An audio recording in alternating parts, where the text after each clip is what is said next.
It's Wednesdays with Wade. San Antonio Brahmas head coach Wade Phillips joins the Blitz every Wednesday for an inside look at your San Antonio Brahmas.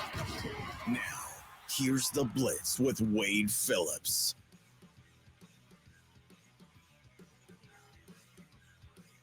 He's Joe Reinagel. I'm Jason Minix, live out at the Big Blind at 281 and Redland Road, as they are celebrating their grand opening today, their official grand opening celebration. Big 12K tournament that gets underway at about 6:15. So get out and see us here at the Big Blind at 281 and Redland Road. It is Wednesday. Time for Wednesdays with Wade. Wade Phillips, head coach of the San Antonio Brahmas, joining us now on the Buyers Barricades guest line. Coach, tough game on Sunday over the weekend, although the most watched game this weekend in the UFL. Do you pay attention to the TV ratings numbers when they come out and get excited about having 1.3 million people watch your game? I do look at it, and yeah, it's pretty cool that we had that many people watching, and it's great for the league, and that's what we want to. We want to continue coaching and playing in this league, so the ratings are important to us.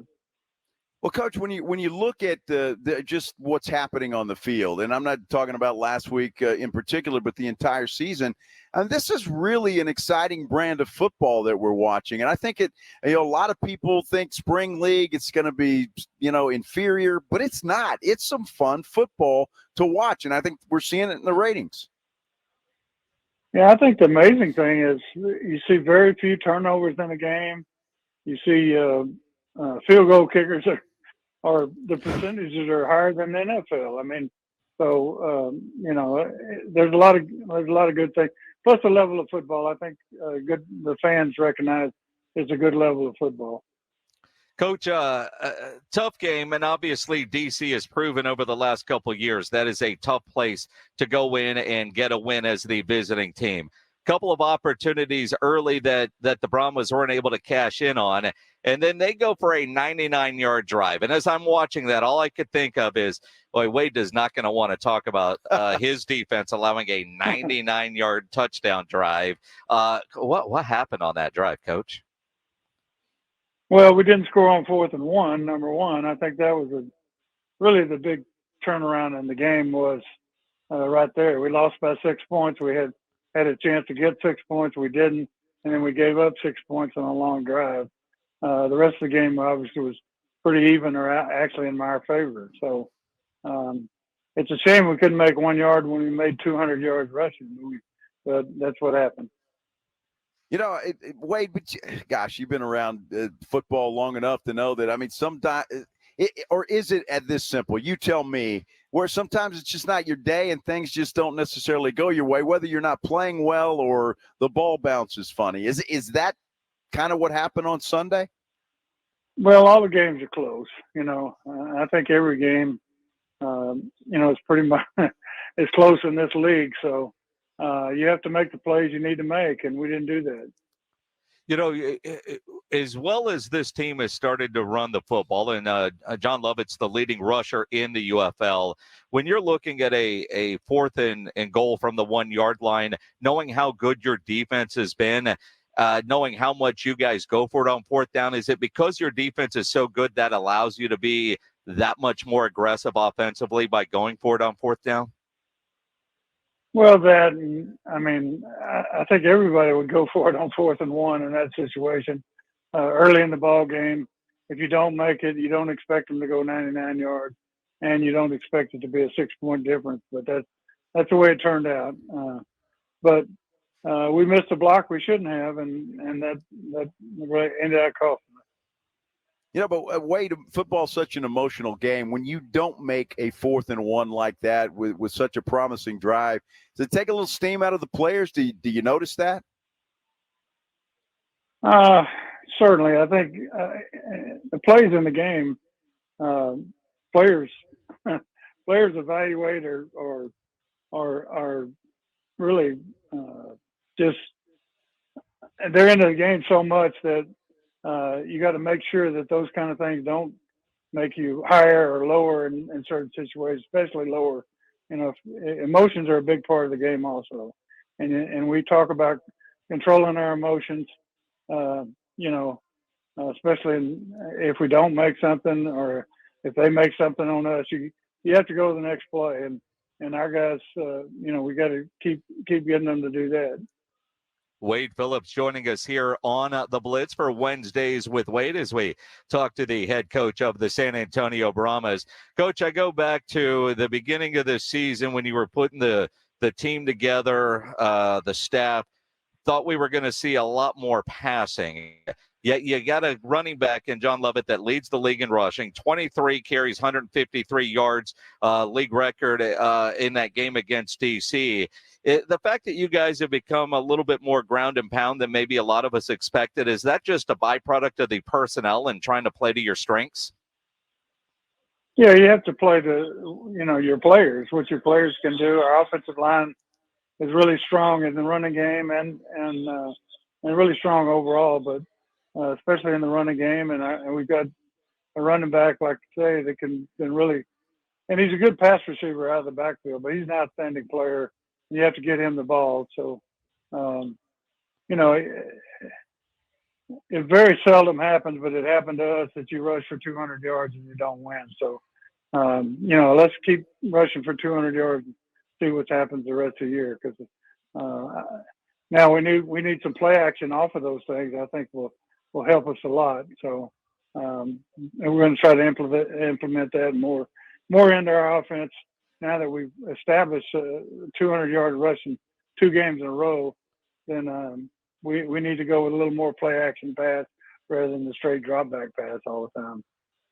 Wade, when I look at the league and you look at the standings of the league and you see some teams doing well, some teams not so much, but on an individual basis, when you look at the teams in this league and the personnel that everybody has, is it a pretty even league? Do you see parity in this league despite what the win-loss record might say? Well, to a certain extent. I mean, there are some teams that, Arlington hadn't won a game, so and a couple of teams have only won 1. So, but the season isn't over. We still got a half the season left, or 40% of the season left, and so some teams will improve as they go, and some teams won't. And we're trying to be that team that improves. Well, you look at Arlington, I mean, the way they have lost some games, including the one this past weekend, make a coach just pull his hair out, is they're sitting at 0-6. But you guys at 4-2. DC is 3-3, so they needed that win just to try to keep pace, trying to get to the playoffs in the XFL conference. St. Louis at 5-1, but St. Louis this week, they have undefeated Birmingham.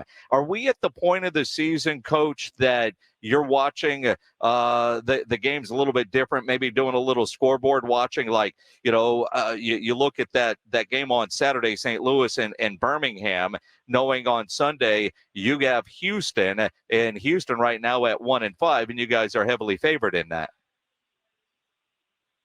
Yeah, I look at all the games and see what's happening.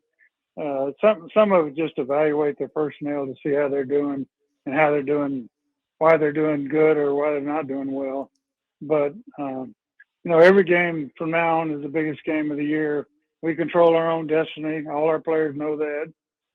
So every game is the most important game with 4 games left. Yeah, I don't know, Wade, if it's happened or if the league's too young, but it is San Antonio, it is Houston. Typically, those 2 cities don't like each other too much. Is there any kind of rivalry, anything like that when you play a team like Houston? Well, I live in Houston in the off season. We better beat Houston. So that's all I can say. Well, and you coached in Houston last year. I mean, you're a Houston. Like the Arlington game felt personal for a lot of guys with San Antonio ties. This one feels like it's going to be personal. It's in Houston. I'm sure you'll have a lot of family and friends there wearing black and gold, right?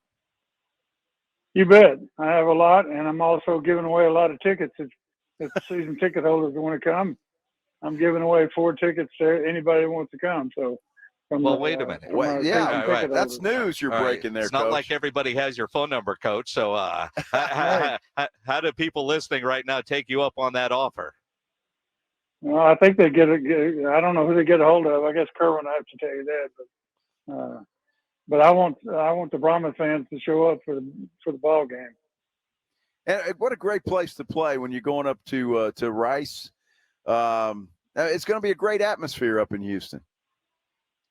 It is, yeah. It's a beautiful stadium, and again, I'd like to have some Brahma fans in there too, though.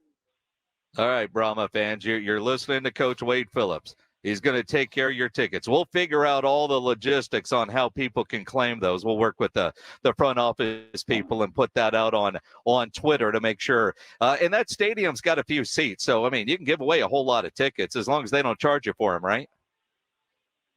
Yeah, I hope I'm not paying for all of them, but we'll see.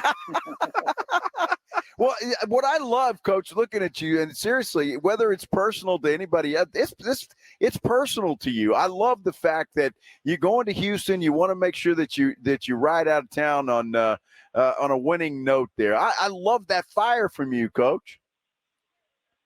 Well, I do think a lot of the players that played for the Roughnecks last year that are on our team, they want to show everybody that they can play football. So.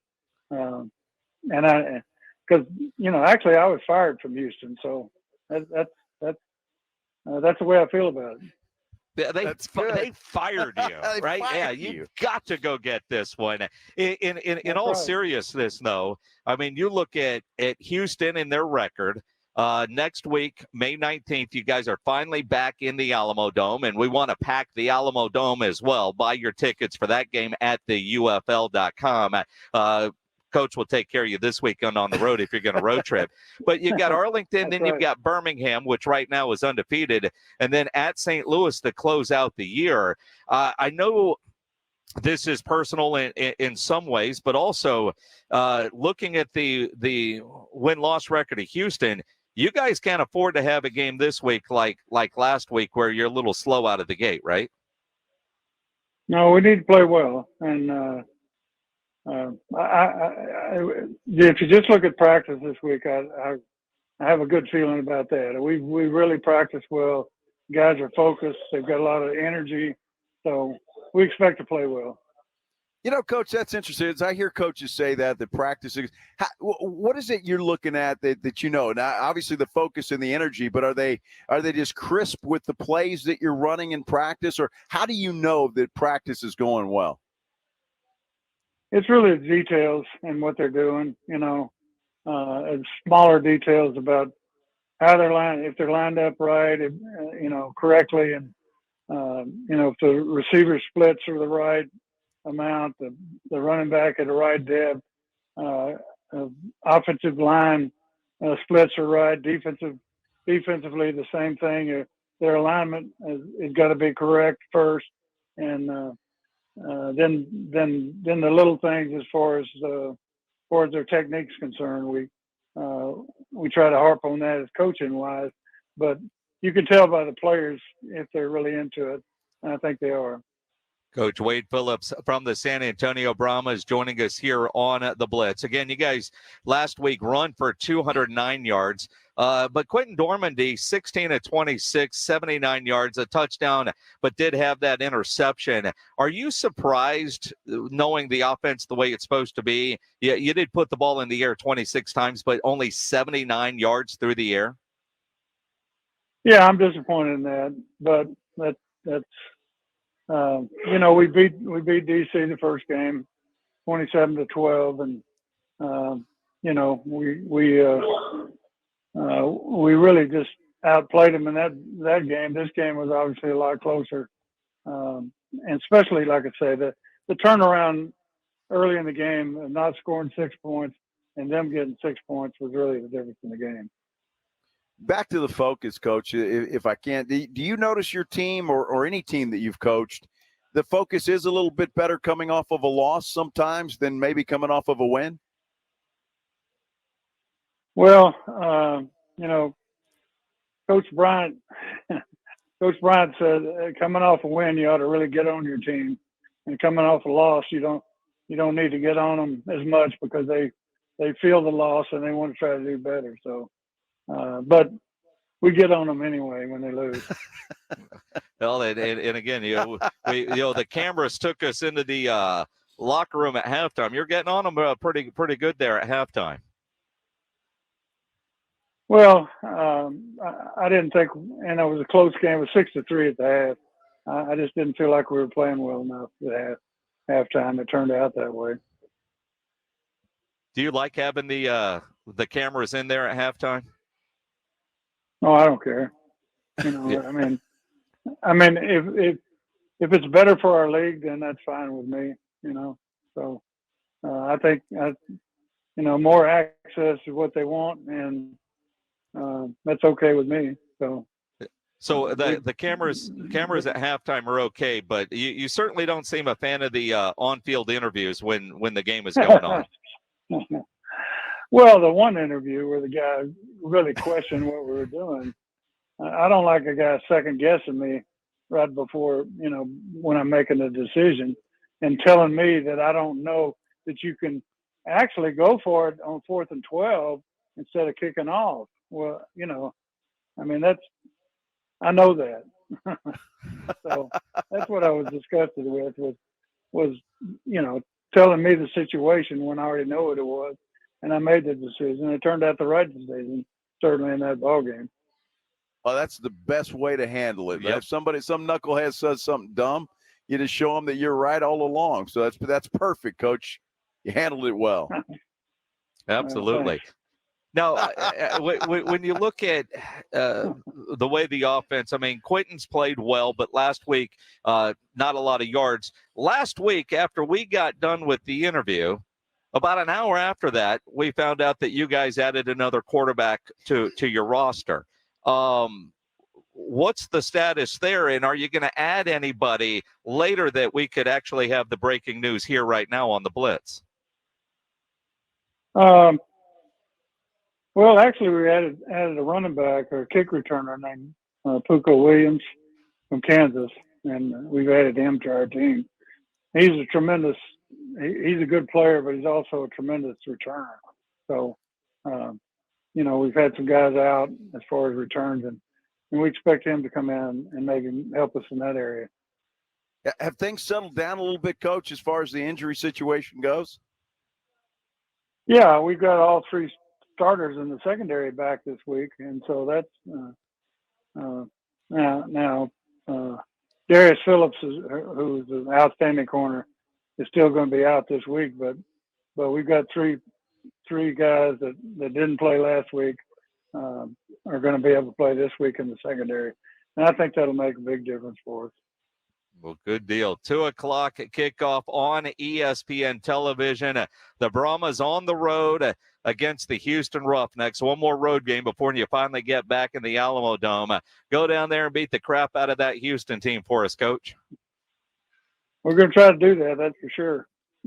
Good stuff. Wade Phillips, head coach of the San Antonio Brahmas. Wednesdays with Wade. Coach, always appreciate it. Good luck on Sunday. All right, thank you. Appreciate it. Wade Phillips, head coach of the San Antonio Brahmas, on the Buyers Barricades guest line, where they provide traffic control, rental, and sales for San Antonio and beyond, online at buyersbarricades.com.